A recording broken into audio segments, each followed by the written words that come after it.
Hi, and welcome to this week's video on Some Assembly Required. I'm Sarah Hamricker, and I'm glad you joined me. Today I want to talk about the art of the apology. Um, if you've ever noticed a celebrity or a politician or somebody famous or caught in a famous way apologizing, you'll notice that many of these are really kind of non-apologies, right? They kind of skirt around the issue, or they say they're sorry if they hurt anyone, or they say I'm sorry without any other explanation. And I've often watched those and wondered how the person they hurt really feels. I'm guessing that they don't really feel apologized to. And when I looked at my own children when they were younger, and I saw that they would say, they stepped on a sibling's toe. Well, an accident, but you still should apologize. Maybe they needed to watch where they were going. So they go, oh, I'm sorry, and they just go on.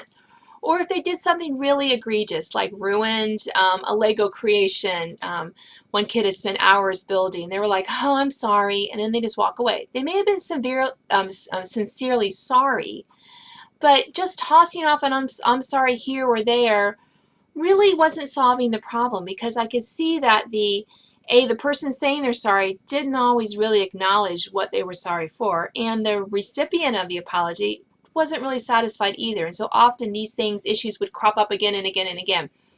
So I started thinking about, well, what makes an apology an apology? And I think it has three distinct parts, each with their own significance in healing the wound, whether it's minor or major. There's acknowledgement on the part of the person who's apologizing. What did you do wrong? So we told our kids, when you say you're sorry, you have to say, I'm sorry for fill in the blank. I'm sorry for, not watching where I'm going, so I ruined your Lego creation. I'm sorry for taking that truck. I'm sorry for calling you stupid. They had to be very specific. And that really helped them own up to what they wanted to do. Now, it wasn't always easy, because don't we want to kind of go, I'm sorry, and not really think about why we're sorry. So that's step one. Step two is the response of the person you're apologizing to. Even if they didn't want to say, I forgive you right away, they needed to acknowledge the fact that this person had apologized to you. So I told my kids, if you feel like you can forgive them, say, I forgive you. If you feel like you need some time, say, thank you for apologizing. So we gave them some options on what to say, but they had to acknowledge the fact that this person had come to them, usually a sibling, and said, I'm sorry for blank, and they had to respond to that. Then there's the restitution part. If they broke the Legos, they could offer to help. Can I help you put that back together? If they ripped something, they could say, Mom said I can replace it with my allowance on that. If they took something from someone, they needed to give it back. Sometimes there wasn't restitution because it just involved hurt feelings. And so, maybe a hug was a good thing. Maybe, something like that. So that's the restitution part of it. And then it's over and done. This is, I think, the key to instill in our children. When the apology has been said and it has been acknowledged and or accepted, whichever you feel you can do, it's over and done with. You're not to bring it up again. And we need to practice that, adults. Isn't it hard to not bring up what your spouse said to you, that, oh, even though you said it was sorry, you were sorry for it, and he brings it up again, and you're like, what? I apologize for that. Sometimes that's a sign that maybe you didn't apologize correctly.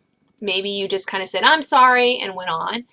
And we as adults need to do this as well. And we need to model this over and done and not bring it up, and help our children remember that, yes, it's hard to let go of things, but the more that we can keep the apology together and go, oh, I'm sorry, let me apologize for that. And be sincere when we do it, the better relationships your children will have, and the more able they'll be to resolve conflict. Now, the other point I did with this is that we did role playing before there was any apologies to do. I had the kids, think of something silly to apologize for, and practice apologizing to each other, and practice the response, and practice the restitution, and practice the over and done, because these things do take practice. And I would prompt them, all right, you need to apologize to your sister because you took that doll from her. All right, Go ahead. I'm sorry. Usually that's where they stop. And I have to prompt them for blah, blah, blah. And I forgive you, or thank you for apologizing. So I had to prompt them to go through it. But once I did, usually they've gone through it pretty smoothly, and it really has helped. I've noticed that it has helped my kids not hold on to those things that linger in our hearts. So I encourage you, teach your kids the art of apology. Help them to see that a proper apology goes full circle and it brings the issue to an end. Thank you for joining me. I hope I'll see you next time.